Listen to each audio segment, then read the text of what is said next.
समझ ले जिंदगी है तो तुझे संघर्ष करना है। समझ ले जिंदगी है तो तुझे संघर्ष करना है। वो अपने ख्वाब की खातिर तुझे किस्मत से लड़ना है। इरादे रख अटल तू और एक इंसान ऐसा बन। इरादे रख अटल तू और एक इंसान ऐसा बन। तू चल संघर्ष पथ पर और तू चट्टान जैसा बन। तू चल संघर्ष पथ पर और तू चट्टान जैसा बन। दोस्तों, आज पूरी दुनिया जिस शख्स को सलाम कर रही है वो हैं अमेरिका के नए राष्ट्रपति जो बिडेन। लेकिन उनकी ये शख्सियत ऐसे ही नहीं बनी। इसके पीछे उनके संघर्षों की लंबी कहानी है। बिडेन ना ही बहुत अमीर परिवार से आते हैं, ना ही अपने जीवन काल में वो मेधावी छात्र रहे। यही नहीं, बचपन से ही वो हकलाते भी थे, फिर भी वो अमेरिका के राष्ट्रपति बनते हैं। 1942 में अमेरिका के पेंसिल्वेनिया में जिस समय बिडेन का जन्म हुआ, उस समय दुनिया दूसरे विश्व युद्ध से जूझ रही थी। लेकिन विश्व युद्ध के बाद से अमेरिका के सुपर पावर बनने का इतिहास बिडेन के जीवन पर गहरा प्रभाव डालता गया।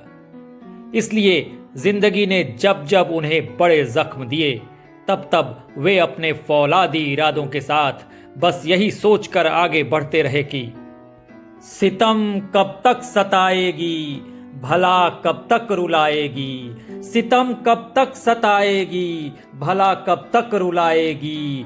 थकेगी एक दिन खुद ही वो वापस लौट जाएगी। थकेगी एक दिन खुद ही वो वापस लौट जाएगी। दोस्तों, बिडेन का बचपन गुर्बत में बीता और जवानी आई तो एक एक्सीडेंट में पत्नी और बेटी दोनों को खो बैठे। साथ ही इस एक्सीडेंट में उनके 2 बेटे भी गंभीर रूप से घायल हो गए। 1972 का यह वो समय था जब वे एक सीनेटर के तौर पर अपने राजनीतिक भविष्य को तलाशने की कोशिश कर रहे थे। हालांकि इससे पहले वे 1970 में एक पार्षद के तौर पर अपने राजनीतिक सफर की शुरुआत कर चुके थे। लेकिन पत्नी और बेटी की मृत्यु के बाद वे टूटने लगे थे और ये चाहते थे कि अपना समय वे केवल अपने घायल बेटों की देखरेख में ही लगाएं। पर किसी की सलाह पर उन्होंने एक बार फिर साहस किया। बच्चों की देखभाल के साथ साथ एक सीनेटर के तौर पे भी सफलता से काम करने लगे। लेकिन जिंदगी का कहर अभी भी बाकी था। जहां 2010 में उनकी मां चल बसी, वहीं दूसरी ओर वर्ष 2015 ने उनके ऊपर तब एक और बड़ा सितम ढाया जब 46 वर्षीय उनके बेटे जोसेफ ने ब्रेन कैंसर के कारण इस दुनिया को अलविदा कह दिया। यही नहीं, बिडेन को 2 बार खतरनाक ब्रेन सर्जरी से भी गुजरना पड़ा। सितम ढाती रही ये जिंदगी पर लड़ रहा था वो। सितम ढाती रही ये जिंदगी पर लड़ रहा था वो। कठिन राहें थी पर जीवन में आगे बढ़ रहा था वो। विपरीत परिस्थितियों के बावजूद बिडेन का करियर ग्राफ लगातार आगे बढ़ता रहा। 1973 से 2009 तक वे सीनेटर रहे और फिर 2009 से 2017 तक 2 बार अमेरिका के राष्ट्रपति भी बने।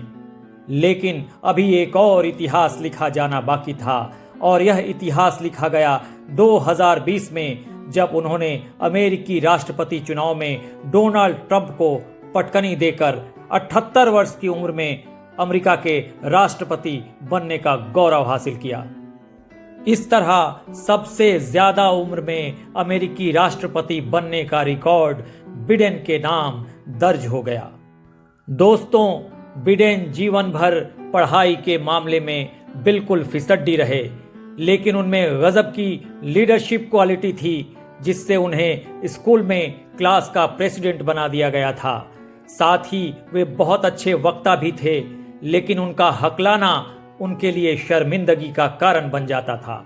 लोग उनका मजाक बनाते थे, पर मजबूत इरादे वाले बिडेन ने अपनी इस कमजोरी को भी ताकत में बदल दिया। मुंह में छोटे छोटे पत्थर रखकर वो घंटों आईने के सामने स्पीच की प्रैक्टिस किया करते थे। उनकी ये मेहनत ही थी जिससे न केवल उन्होंने हकलाने की कमजोरी को काबू में किया, बल्कि एक दिन वे दुनिया के सबसे बड़े प्रेसिडेंशियल डिबेट में भी सफल रहे। दोस्तों, बिडेन के संघर्षों, जुनून और जज्बे की कहानी यही संदेश देती है कि कठिन राहों पे आना और जाना सीखना होगा। कठिन राहों पे आना और जाना सीखना होगा।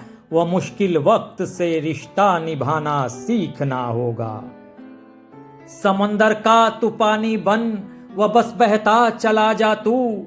समंदर का तू पानी बन, वह बस बहता चला जा तू। सितमगर जिंदगी है तो उसे सहता चला जा तू।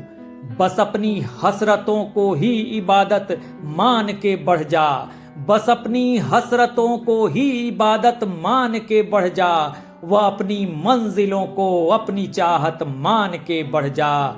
अरे मेहनत तो कर तू भी उजाला बन के चमकेगा।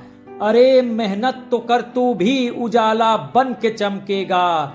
तू मन में ठान ले सबसे निराला बन के चमकेगा। तू मन में ठान ले सबसे निराला बन के चमकेगा।